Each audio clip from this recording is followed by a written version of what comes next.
هنا ضاقت لنا ضايقه شديده. الواحد والله ما يعرف يعمل شنو ذاته. اول حاجه اول التوالي المعيشه بقت لنا صعبه. الواحد بيشتغل رزق اليوم باليوم، لكن ما بيقدر رزق اليوم باليوم ده ما بغطي لك احتياجاتك بتاعت البيت، حتى مصاريفك للولاداتك ما حيقضي لك. وبعدين ثم ثانيا ثاني في حاجه اسمها المدارس. المدارس دي ارهقتنا والله. الواحد يمكن ما يقدر يعمل اي حاجه فيها. الكتاب المدرسي ده، الكتاب المدرسي الحكومي ده نحن اللي نشتريه بقروشنا عشان الطالب الواحد يطالب يقرا. يعني الحكومه دي ما يعني لسه نحن الحته بتاعت الاحزاب، تدخل الاحزاب ولا الخلافات بتاعت الاتفاقيه دي نحن ذاتها نحن اثرت فينا والله اثرت فينا في السوق، اثرت فينا في المعيشه، اثرت فينا والله في اي حاجه. في العلاج ده كان عندك زول عيان والله العظيم ما تقدر تعالجه ولا تقدر تعمل اي حاجه، لان الشغله دي بقت شغله مكايده فيها كيديات. دي ركبوا ناس الجبهه الثوريه، ركبوا ناس المؤتمر الوطني خشوا بجاي ناس. نحن ما لما الكلام ده نحن ذنبنا شنو؟ نحن دايرين حكومه وفاق وطني، ما دايرين حكومه بتاعت احزاب ولا اختلافات. لانه والله بامانه الشغله دي نحن والله فترنا منها والله، خلاص روحنا دي مرقت تب خلاص من الشغله دي. عشان كده نحن بنزرع ربنا يتافق الناس ديل، ناس الاحزاب المختلفين والناس الجبهه الثوريه، المهم وكل الناس اللي ما انتموا لركب السلام ينتموا له. لانه والله بامانه الشغله دي بقت لنا صعبه. المعيشه دي غلبتنا عديل والله نزعل الله بس ربنا يخفف ويسهل لنا الامر والحمد لله رب العالمين. وتاني ما في كمان في حاجه اسمها المدارس الخاصه دي والجامعات الخاصه، والله ارهقتنا ارهاق شديد وما قادرين نقرر اولادنا هسه. لانه هسه الناس المدارس الخاصه دي الواحد يفرض لك مبلغ انت ذاتك ولا بتقدر تدخله عشان تقرب الولد في السنه. الجامعات برضه كمان يعني الرسوم والالتزامات برضه ما بنقدر عليها. هسه نحن عندنا طلبه جايبين نسب سمحه برضه ما قادرين نقريهم، والله ما قادرين نقريهم بالنسبه للغلاء الاسعار بتاعت الجامعات والمصاريف التكاليف العاليه. الداخليه السنه بقت ب20 فلاني، ونحن ما عندنا دخل. نحن حس الواحد اذا كان ما يقوم من الصباح يمشي يكافح ويجاهد ما بيلقى حاجه يقدر ياكل اولاده. بس قاعد نسال الله الستره. ونحن بنناشد ناس الحكومه ديل يبعدوا من الخلافات الكثيره، يبعدوا من المشاكل، ما يسووا لنا مشاكل. نحن والله ما دارين مشاكل، نحن دارين نعيش بس. والله ما عندنا شغله في حزب سياسي ولا عندنا شغله في ده ولا عندنا شغله ده. الحكومه يحاولوا يكونوا حكومه ويكونوا مجلسهم التشريعي ويخلوا الناس يشتغلوا شغلهم عشان الناس تقدر تتعايش.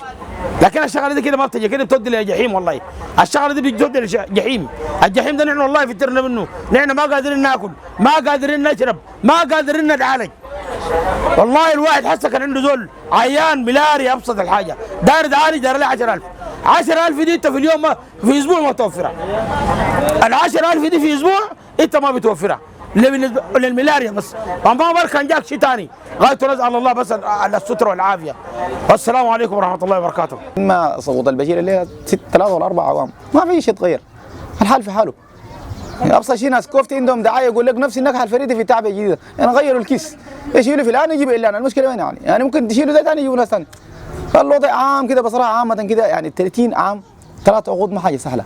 نحن جيل اللي فينا والجيل اللي قبلينا والجيل اللي بعدين كلنا داخلين في الموضوع ده وكلنا قلوبنا وسخانه، لكن الناس المفروض يا اخواننا ترعى لمصالح الدوله.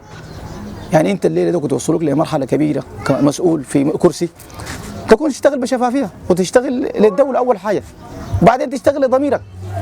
انت اشتغل الصح ما عليك، اشتغل للصح. غلط ما تشتغلوا بس الصح ده اشتغلوا، حتى لو في مجالك ان شاء الله اسبوع قعدت في كرسيك ده اشتغل صح. اللي بعديك ده هو بيتحاسب بطريقته.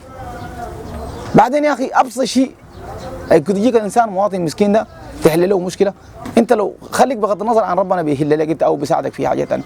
المواطن ذاته بدعمك وبدي خلفيه عنك يعني كويسه. لكن الليله ده يا اخوانا الشارع العام مختلف من الراي في التلفزيون. الراي اللي في التلفزيون مختلف من الراي العام الخارجي. يعني هنا الراي الزول لو ما نظف بيته ما بيمشي بيت الجيران. هنا المفروض نعالج ثغراتنا ونعالج مشاكلنا الداخليه حتى بعدين نشوف المشاكل الخارجيه وين. هنا مشاكلنا اكثر من شهر ناس يعني، ما انهم المشاكل خارجيه وما المشاكل. نعم محتاجين للخارج دعم منهم، محتاجين دعم سياسي بيولوجي، محتاجين سيوله، اننا ديون، محتاجين تمويل، ده كله. لكن نعم، لكن برضه اولويه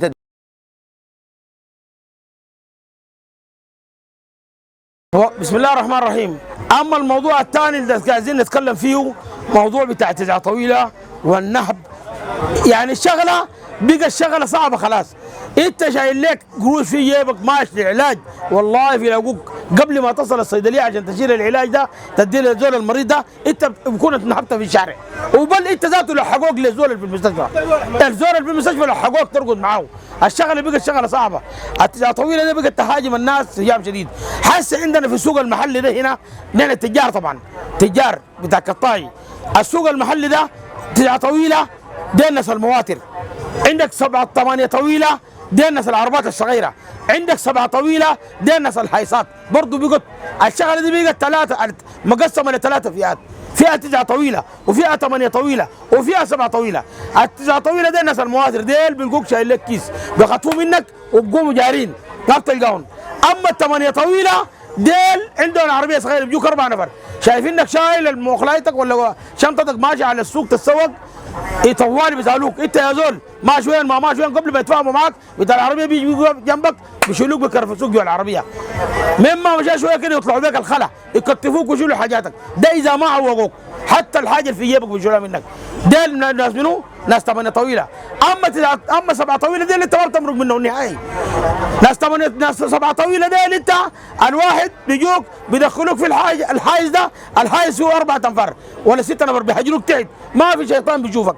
لما ينظفوك طب ينظفوك اللي لقوا عندك حاجه بيشيلوها منك، ما لقوا عندك حاجه بيقوموا يعملوا لك علامه بيعوقوك، يعوقوك خلوك دمك يصيح بالهضاب بفوته. الناس لو خافوا الله يعني عدم الامن ده نحن تعبنا تعب شديد خلاص. نسال من الجهه المسؤوله الحكومه الحسه حاليا بقياده البرهان دي وقياده حميتي وما عارف ما ادري ما حميتي دايرين يكونوا الامن ده يدوا الاولويه في البلد دي، لانه فيه خسارات كثيره من جانب الانسان، يعني متضررين منه ضرر شديد. والله الواحد نايم في بيتك، نايم في محلك خلوع، ما تقدر تنم مطمئن. فنسال الله ان يجمع شمل الناس الحكومه ديل ويصلحوا البلد ويصلحوا النظام. لكن اما الحكومه دي حاسه كده بطريقتها انا شايفها دي ده ما حلال ولا حتمشي لقدام، لانه كل ما يجوا يقربوا للنظام ثاني يرجعوا ورا، كل ما يقربوا للتصليح يجوا راجعين ورا. ونحن ذاته ما عارفين نشكي الامر ده على بس، ونسال ربنا يتوفقهم بس. السلام عليكم ورحمه الله.